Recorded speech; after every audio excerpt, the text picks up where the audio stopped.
James from the Iowa Beef Center, and welcome to the next edition of our Controlling Cow Cost video series. And the topic for today's discussion is cow depreciation.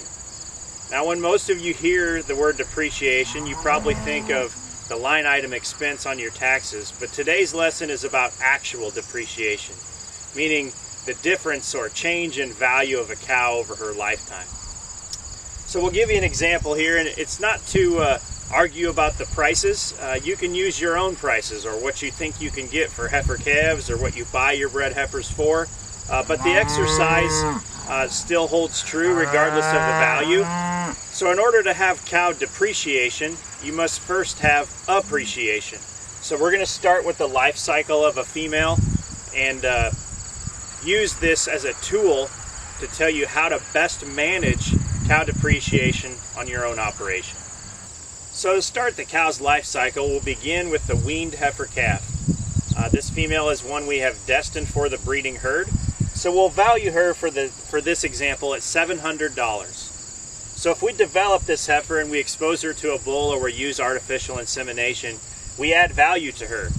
As a bred heifer, we're going to use the figure of $1,500. So if you subtract one from the other, we have increased the value of this heifer calf $800 to the good just by making her a bred heifer. The alternative is if we don't get her pregnant and she remains an open female, which in this case she would be eligible to go to the fed market as a fed heifer.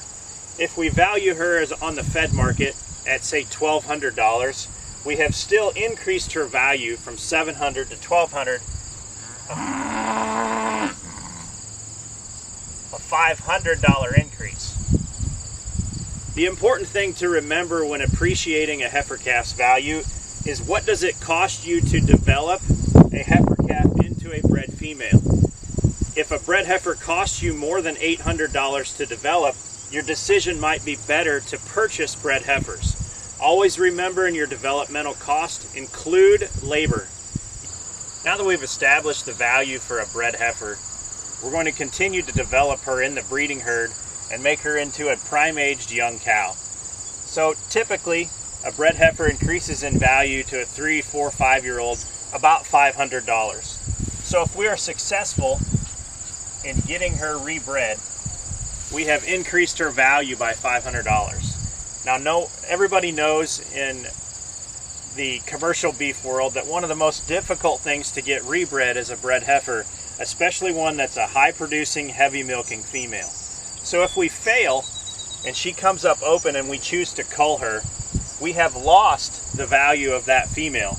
If she's only worth $600 by the pound,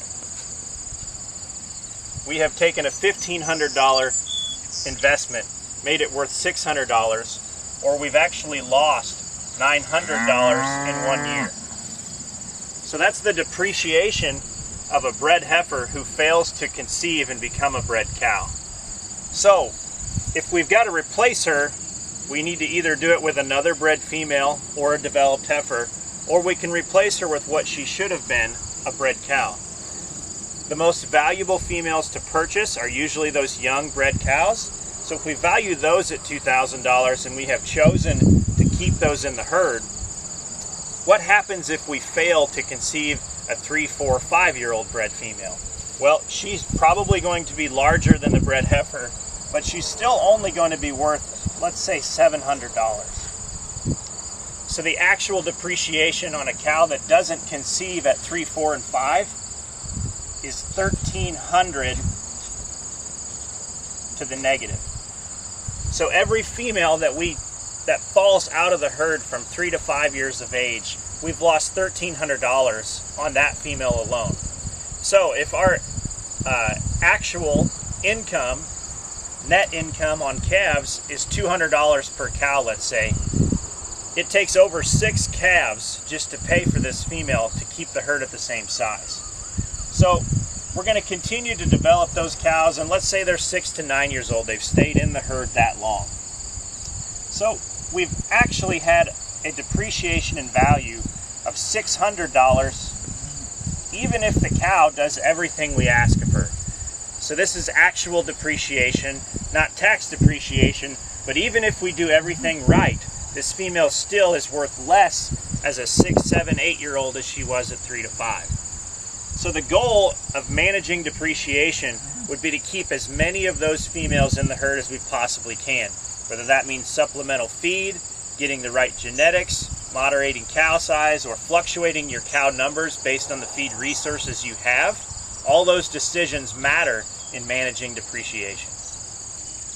Our mature cow herd loses quite a bit less value as the cow ages. We talk about longevity being a really important tool for profitability. Hopefully this illustration has shown you why. But the mature cows in our herd, the longer we can keep them in the herd, they will still lose value. In this estimation, we're saying $300 in lost revenue for just cows that age 6, 9, 10 years old. Once they get to a certain age, as long as they're pregnant, they really never are valued under a certain value of, let's say, $1,100. So if you're buying broken mouth or smooth mouth cows, their value, regardless of their true age, is usually around this $1,000, $1,100, $1,200 mark, depending on the market. So these bred females in the herd, if they continue to get pregnant, their lost value, let's say this is 3 years, from 7 to 10, is $100 a year. That's not as nearly as significant as the $1,300 loss we took when this cow was much younger. So if she conceives and continues to get bred, her loss is only $300. If she comes open in that 6 to 9 range, not only did we lose the $300, but she's worth $700 on the cull cow market. So we lost $700 in true value to that female because she came open in the prime of her life. So we have a lot of folks that will buy these broken mouth, smooth mouth cows. We call them short termers, gummers. They have a bunch of different names. But those cows, if you can get them rebred and sell them back the following year, their value pretty much remains constant. So there is no real depreciation of this female until she gets to the age where she can no longer conceive. Which, if we fail at that point, she's still worth the $700, maybe $600 due to her extended age. So our loss is still $400 if the cow does not conceive and have another calf the following year. So hopefully this is a good summary of a cow's lifespan and her change in value over time, and how we can use that to manage cow depreciation.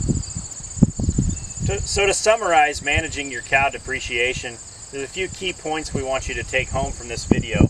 Number one, know your development costs.